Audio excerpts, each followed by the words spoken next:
My name is Gail Hutchison, and I am the victim's advocate for the Dare County Sheriff's Office. A victim's advocate is someone who, if you are involved in a crime and you are the victim, then I would be your cheerleader, your person that would be your bridge between law enforcement and the court system. So I am your peak. But hopefully you'll never need me because you're not going to be a victim of a crime. I also only work with unincorporated Dare County, which is all of Hatteras Island, Collington, and Mans Harbor, the north end of Roanoke Island, and Wanchese. But you can always call me, and I will make sure you have the right person to talk to. And to my left is John Towler. We are not a couple, by the way. Let's just nip that in the bud right now, because he's married and I'm about ready to not be. So that's good. Good evening. Is it working? Yes, hello. I just got to hold it closer. My name is John Towler. I'm a detective with the Kill Devil Hills Police Department. I've been in law enforcement since 1995, but most of my time was spent here on the Outer Banks. But for 2 years, I was an international police officer in Kosovo, which is still an ongoing program through the United Nations. So I spent some time over there and have been in your shoes, being someone, a stranger in a strange land. And then when I was in college, I spent a year as an exchange student in Germany and got to visit Turkey and a lot of different places in Europe.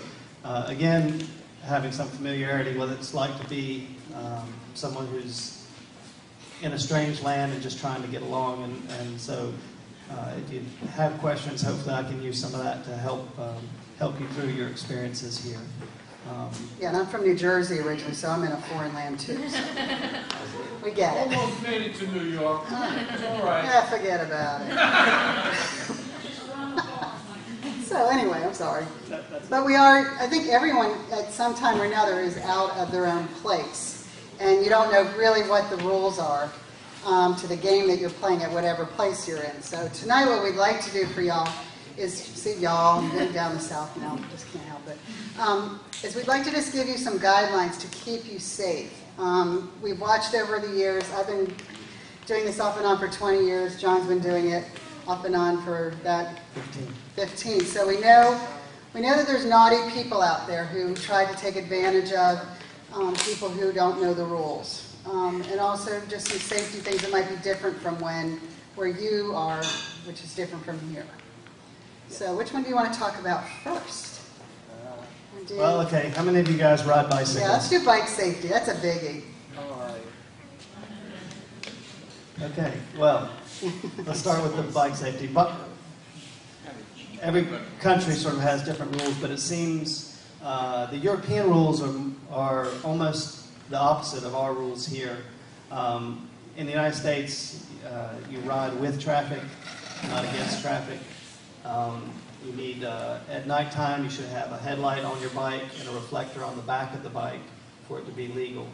And you can ride on the sidewalk. Now, I know we don't have, especially in Kill Devil Hills, we don't have sidewalks. If you're staying in Nags Head, they have a lovely multi-use path all along NC-12, and I would strongly encourage you to use that because then you won't be in the roadway with the crazy drivers. Yeah, the other thing, too, is... and we're just saying it here, I don't know what it's like over there because I've never been over there, wherever over there is. But when you see a stoplight, you stop. You don't just keep going. Even if it's turning yellow, stop. Because unfortunately, we have a lot of people every year, not just international students, but just people who do not know, they just don't know that they're supposed to be acting like cars, but they only have 2 wheels. So when you see a yellow, stop. When you see a red light, stop. And then what I do, especially in the summer, because some people don't know how to drive around here in the summer, I count to 5 when it turns green. If I'm in the front, I count to 5, because there's always that one guy who is going to go through the yellow, which is really red. And then you'll be like splattered, and we'd have to pick you up and mail you back in pieces. So really be careful with cars, and also cars that are turning. That's It's a really bad thing. Yeah, again, because our culture here is so automobile-oriented, bicycles and even motorcycles to an extent aren't like at the forefront of drivers' minds. And they may see you and immediately forget about you, that you're coming up behind them. So you have to be very, very defensive when you're driving on a bicycle, and don't assume anybody sees you, and especially at night. Don't wear dark clothing. So if you can wear something light colored, that'll help you be seen better.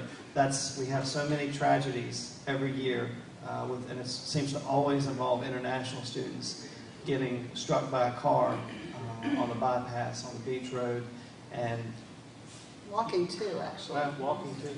Yeah, But, if you have to walk across the street, do it at a light. If it's the bypass, what we call the bypass. It's a beach road. Really try to use those yellow signs, because by law, if they see you anywhere near that sign, people are supposed to stop and let you go across. And as far as going at night and riding, even if you have a ratty white t-shirt that you just keep in the closet somewhere, just put that white t-shirt on just when you're riding your bike so we can see you. It's really important. Anything else about that? Do you all have it? I think it's best that we pause for questions in between subjects so in case you guys. Do you have any questions about bicycle or pedestrian safety before we move on to something else, as far as just how things go here, or anything about bikes? Yes, ma'am. Yeah, sometimes the area for bicyclists is really narrow, like this. Yep. Big. That's called a curb, and it's not really reserved for bicyclists. People treat it like a bicycle way, but it's really just part of the roadway. And as Gail was saying, you are supposed to be treated by motorists as another vehicle and respected the same way. But that doesn't happen a lot. And if you can get off of that, that's right on the grass instead of on the hard. Right on the grass, and it might be a little crazy bumpy and everything, but it would be much easier on you if you were there instead of people tearing past you and you getting hit by the draft of a truck or something. So, yeah, and I have to say, in Dare County, they've been working on this for a really long time, and Nags Head just happened to be the first to get their sidewalks and stuff done, but it's not as easy as just laying down a sidewalk. You have to talk to all these people first. Yeah. Just especially at night, that's when the worst accidents happen, and we would hate to see any of y'all become one of those statistics. If you can, get a helmet. It's not required by law to wear a helmet as a bicyclist. Unless you're a kid that is 12 and 16 and younger. But that will help your noggin if you have to bounce off of something. So if you can invest in that, that would be great. Other than that, have a great time bicycling. It's a great place for it. Riding on the beach. Yeah, it is. Yeah. And just one more thing, if you have a long distance to go, I know that everyone kind of takes the most direct route, but you are usually safer on the beach road, which is and it's a nicer ride anyway. So if it adds a couple minutes to cut over to the beach road, ride to wherever you need to go, and then cut back over, you're probably doing yourself a favor. It's a really good. Yeah. And I would just say, because I'm from here and I ride my bike a lot, and you just pretty much always have to be on the defense. Like, never think, well, I'm riding right on the side of the road, but people are going to see me, they're going to go around me, because that's not always the case. And even when I've been driving my car, I've had close calls too that really scared me. And I'm I'm a respectful driver. I move out of the way for people, but especially at night, I see people riding their bike across the street wearing like a black shirt and dark jeans. And I'm like, are they crazy? Like, I just came so close to hitting them. So you just have to like pretty much always be on the defense, thinking that someone is going to hit you. I mean, it sounds bad, but. And that's where that ratty t-shirt comes in. You wouldn't wear it anywhere else. You just throw it on, and it's white, and we can see you a lot better. Or even just like get a flashlight and duct tape it to the front of your bike or something. Even if you can't find a bike light, just duct tape a flashlight on, turn it on when you're riding. Yeah, that's a good idea. Yeah, go to the Dollar Tree. I don't know if you all have had a chance to visit the Dollar Tree, but it has everything that you need for $1. And they have lights and reflectors and stickers and everything else. You can look like a UFO going down the road, and hopefully people won't smoke you then. Yeah. Any other questions about bike safety? Last year there was a fellow from Jamaica. His name was Auburn. Maybe you ran into him. Somebody ran into him. And he was driving in the middle of the day, most accidents do occur at night, and unfortunately, we all like to look cool with black shirts. But the one key thing that was said here was wear white at night. The other thing is, Orb and I had a helmet for him. We gave him a bike. Had a helmet for him. I don't know. I said, no. I said, this is a really good idea, Orb. No, I don't need a helmet. Basically, if you don't have a brain, you do not wear a helmet. And he felt he did not have a brain. But actually he did. Anyway, he got hit, bang, head on the ground, off to Norfolk to the hospital for a week. They found he did have a brain, and they thought it was okay. But he came back. And the first thing he sees me, he says, Artie, do you still have that helmet? Then he wore the helmet. Yeah. If you have a chance to get a helmet, and we can try to get some through Pathways, wear it. Because if he had just been hit a little bit different, goodbye all. So it's very, very important. Yeah, and if you ever want to see the difference between a helmet and not a helmet, do as my young children will sometimes, which is tuck their head down and just walk into a wall. Just walking speed. You will stun yourself. And imagine riding a bike at 10, wait a minute, we got to speak in kilometers. Yeah. That's not 17 kilometers per hour. And you fall off and you bang your head. Yeah, it's going to leave a mark, and it may have you seeing stars for a while. Yeah. Okay. Wear it correctly, too. Don't wear it all cool like back here. That ain't working for you. It has to be like right here. That's where you want your helmet to be, in the front. Okay, so that's bike safety. Next, what should we talk about next? Talk about paychecks? Money. Money. Let's talk about money. Yeah. How many of you are working? How many of you are Y'all working? are working here, right? Some of you are working? Someone tell me what you do when you get your paycheck. What do you do with that? We don't know. We have a paycheck. Okay. What would you do? Come up here and talk to me for a second. I know you're eating your fruit. Tell me what your game plan is when you get that first check. And I'm not talking about, oh, I'm going to go out and buy something. What do you do with that paycheck? We're going to have to take a look. Oh, I know. I know. I'll put you on the spot. Okay. What would you do with it? Here I am. Oh, I'm your employer. You did great the last 2 weeks. Here's your check. Thanks. Yeah, you're welcome. I'm with the IRS. I need a portion of that paycheck. That's a whole other story. Okay. With So my what are you first going to do with paycheck. that now? I'm keep it in my pocket. You're going to cash it? No, Not until you I don't leave? need it. I have a little cash and I will earn of my money. A little. I will go for in 3-1, buy to myself a bread and go home and eat it. And that's all. Yeah, right. Okay. I was young once too, Missy. So, okay, this is what I would like to say to you is you get your paycheck and then you take it to a safe deposit box at the bank. And that's where you're going to keep your paychecks for as long as you are. Because I can't even tell you, and John can't either, or open a banking account and just put it in a savings account. One of those things. Wells Fargo. Wells Fargo, exactly. Because we can't even tell you how many times at the end of your time here, you look up under your mattress or you look underneath your underwear because that's where you've been hiding all your money, and it's gone. Gone, gone, gone. And there's no way to ever get it back. You worked yourself to a lather all summer. You were not hit by a bike. You were not any of the other thing, a car on your bike, and your paycheck's gone. So please, y'all, please, please, please, either open up a savings account and put your check there, and only you know the password, and maybe your parents across the way, or get a safe deposit box. And just to echo what Gail said, every year we investigate, and I use that term loosely, because basically when it's time for you guys to go back home and there's a week left to discover who stole your money, we're not going to find it for you.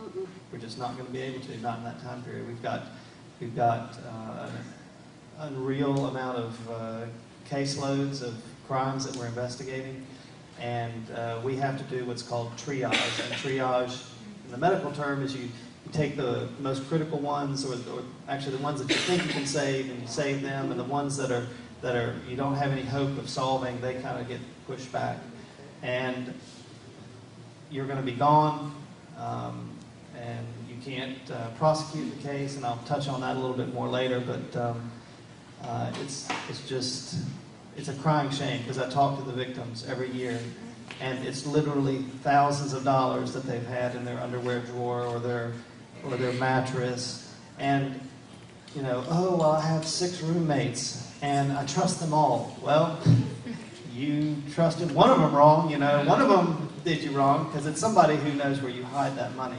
Right. And the checking accounts and the savings accounts, they don't cost hardly anything. If they cost anything to open, it's very minimal. Your money is safe. You can get a little card, and you can get the money out anytime you need it. And it's a little bit of hassle. And a lot of employers will make it easy for you by allowing you to direct deposit your paycheck into your bank account. So you don't even have to carry the check down there. They will just put the money in your bank account for you. So that saves you a step and saves you a lot of grief. Ask about that. Ask about direct deposit, and that would save you a lot right there. Any questions about that? Yes. I have a question. I would like to add to the story about money. That's my own story. The first summer when I came, I kept all my checks. None was stolen, but what happened at the end of the summer, I was getting ready to go to California for a week, and I deposited them all at once. Well, a couple of checks, and they were big, like $500 and such. They were not valid anymore, and I had almost zero money day before my trip. So it happens, I don't know why exactly it happened, probably business was not in business anymore. So it's a good idea not to keep your checks, but deposit them at least every other week or so, because otherwise it's very, and it was my luck that actually I contacted the person, and she was, oh, I'm so sorry, I closed that account. Because the check was from the very, June probably July, and that was September. And not even the closed account. In some instances, if you don't look closely, it'll be printed on your check. It's only valid for 60 days or 90 days. And once that's gone, you better hope that your employer is an understanding sort and will issue another check, because you've lost that money. Okay, so don't hide your stuff underneath your underwear. Put it in the bank. Put it in the bank money. What do you want to talk about? Talk about mess around. Okay, is anyone here dating anyone yet? Anyone hoping to date someone this summer? Be in a committed relationship?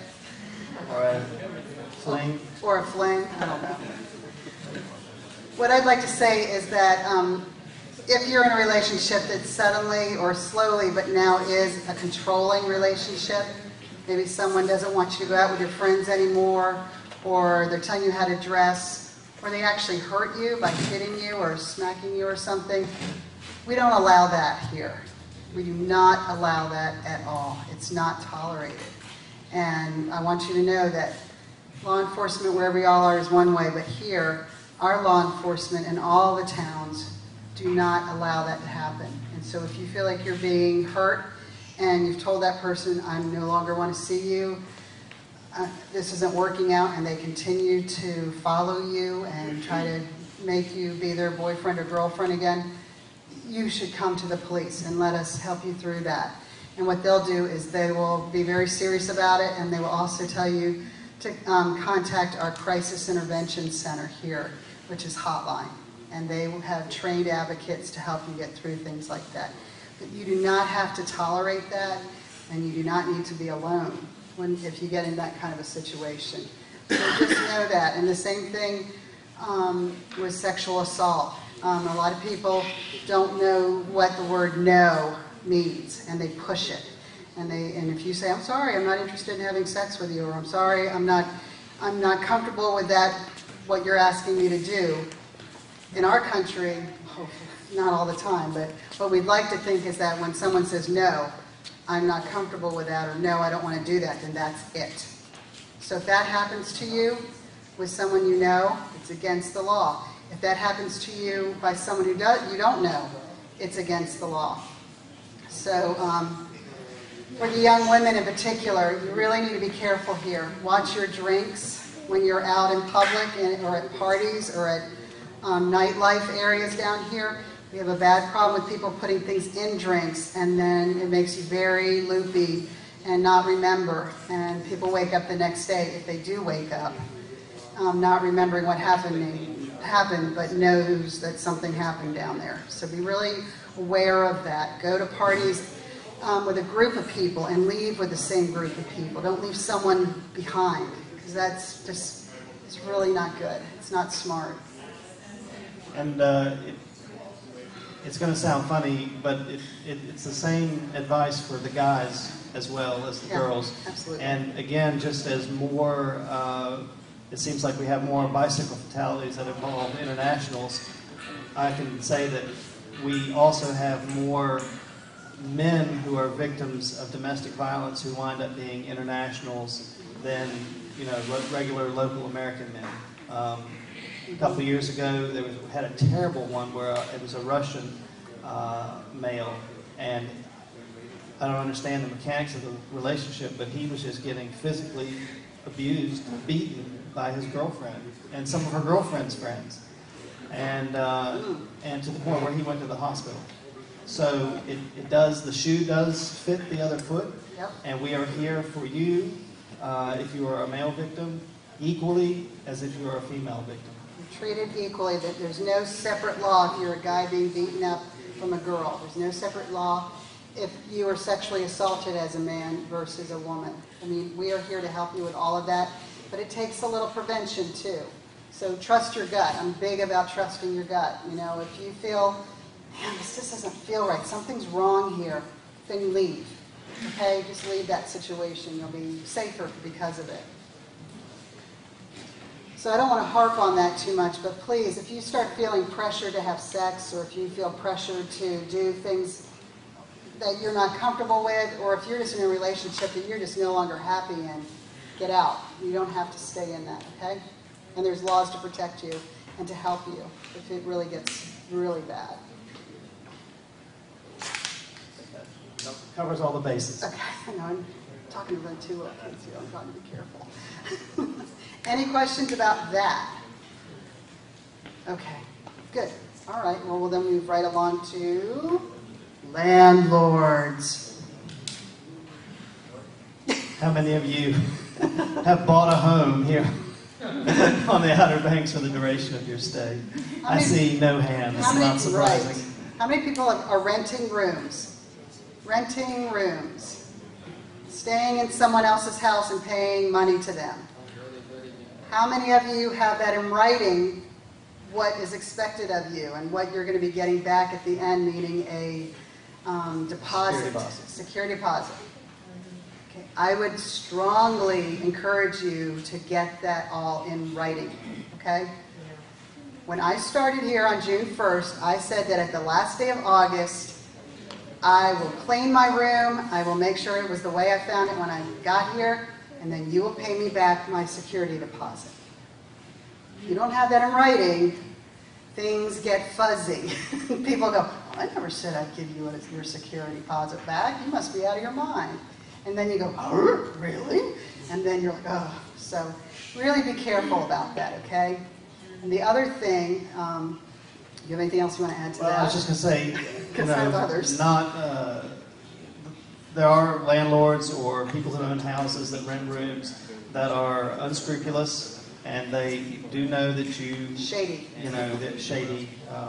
They're not exactly on the up and up. And they know you're here for a limited time, and that when you leave, you're not going to be suing them in court to get your money back, and they take advantage of you. And you just have to, the strongest protection is to have something in writing. And we see how international students will be like, well, these roommates aren't getting along, so one hops from this house to this house, and it's all kind of very loosey-loosey. And sometimes it works out great, and everything goes fine, and then sometimes you get in the bind that you're just, you can't sleep at night. It's just so stressful for you. Which brings us to another thing, which is just be respectful to the house that you're in and the people that are living around you, either in the other rooms or in the other houses. I think John can say very clearly that a lot of times they are called out, police are called out in the middle of the night because you guys are off work, and that's great, but it's Monday night, and the people next door have to go to work the next morning. And, you know, I was young once, and I know I used to party kind of loud. But I'm telling you now that it's really not a very nice thing to do to your neighborhood. So just be respectful of that as well. Yeah. Okay. What else? Hitchhiking. Let's talk about hitchhiking. Do you guys know what hitchhiking is? It's so not safe. It's not a safe thing to do at all. You don't know who is picking you up. It could be one of these wonderful people at this church who are going to make sure you get home directly and say, great to see you, but then it could be some crazy person. And we have our share of crazy people here, please believe that. And they change every week because every week we have a we have tourists. A new crowd of crazy people. You got local people that are crazy, and then you have tourists that are crazy. And we don't screen them before they come to visit us. They don't have to put their hand on the crazy thing. Is hitchhiking legal, John? Hitchhiking is legal, and if you're going to do it, you can't stand on the paved portion of the roadway. In other words, if this is the road, you have to be on the shoulder if you're going to hitchhike. If you're standing on the grass. On the grass. And obviously you can't interfere with traffic. And if this, hey, give me a ride, that's not hitchhiking. That's going to get you arrested. That'd be called harassment. That'll get you a trip. It won't get you a trip to where you want to go. Or you become a speed bump, and then that would not be much fun either. The hospital or the jail. Yeah, right? So please try to have your rides ahead of time. I know that sometimes you get downstairs and you're like, oh man, my bicycle wheel is done. Or I overslept and everyone left me. I would say, oh well, and walk.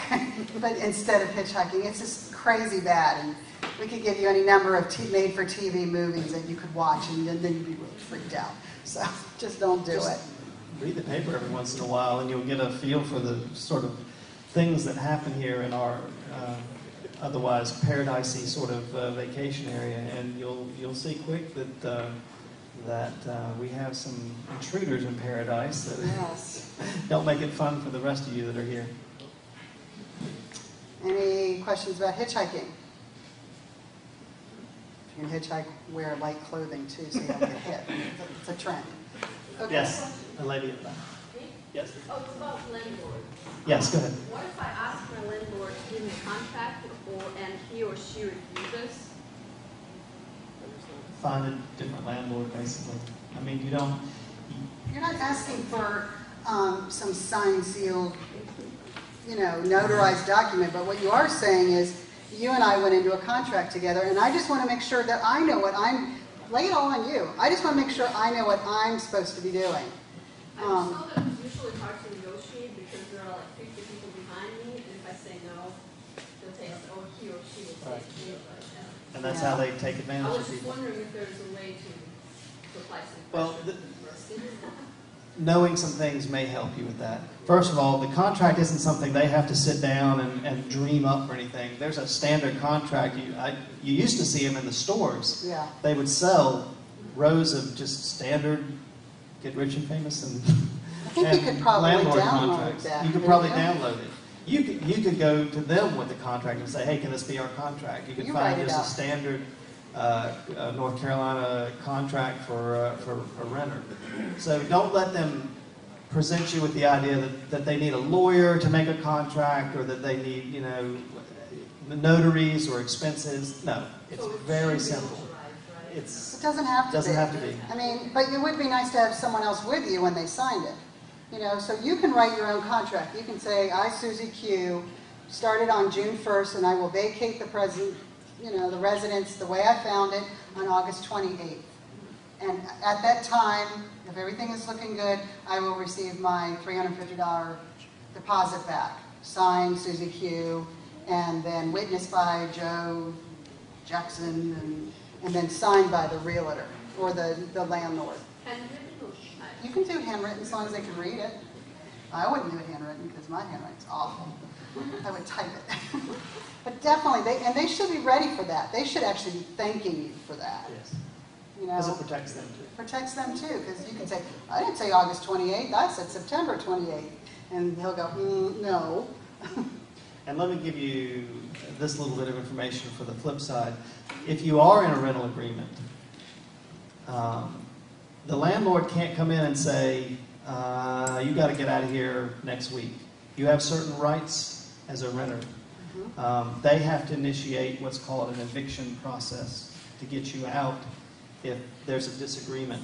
They can't do it overnight. If they call us, the police, and say, come get these people out, we're going to say, no, we will not, because that's not how the law works. So you have protections as renters too, and you need to be aware of them so people don't take advantage of you. Does that have to be written though? No. Oh, okay. See, I learned something. Cool. You can enter, a verbal contract is valid. It's just something hard to enforce because it's, what one person said versus the other. But, if the police are called and you say, I have a verbal agreement with my landlord to be here through September, and he wants me out now, and the landlord is saying, yes, get this person out.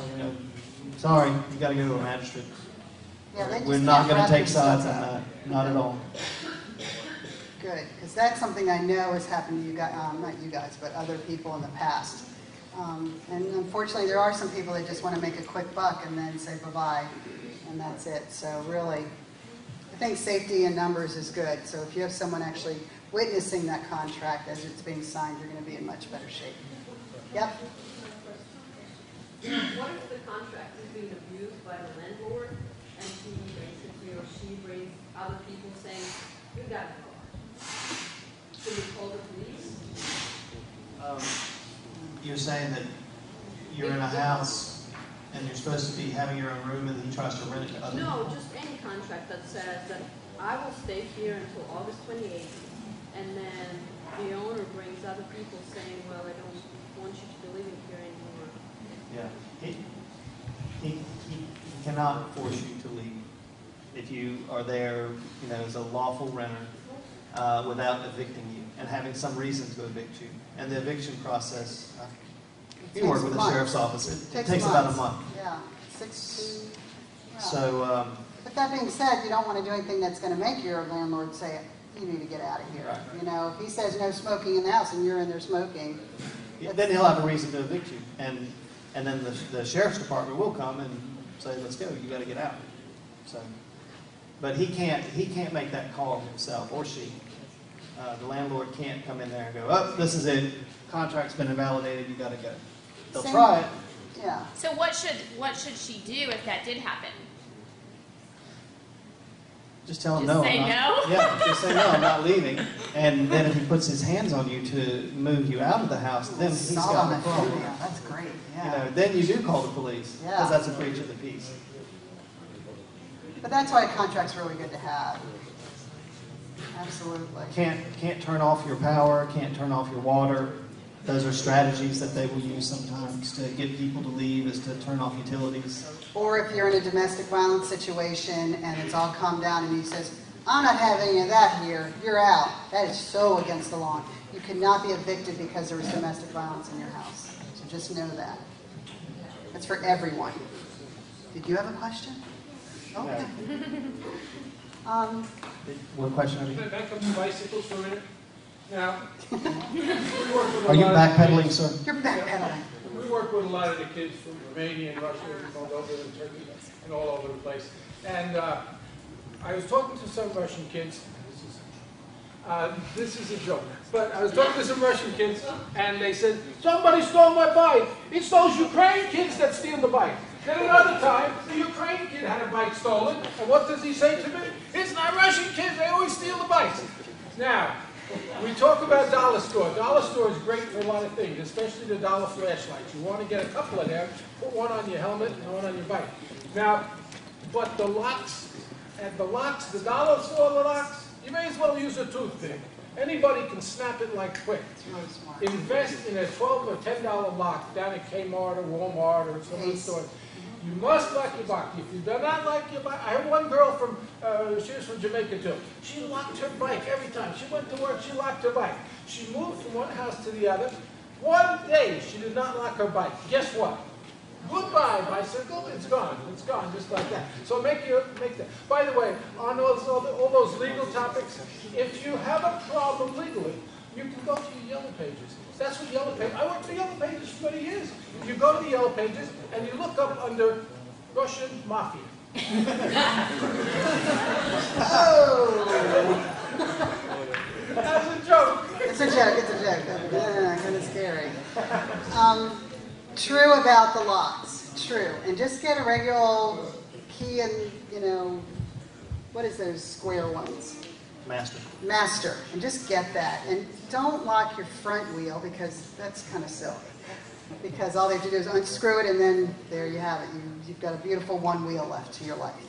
But so use the chain on the back through the gear and you'll be set. I just had a bike stolen the other day. We rode to Port Richards and Manio, and it's like a big window. We went inside for 5 minutes, came outside, and Jeremy, his bike was gone.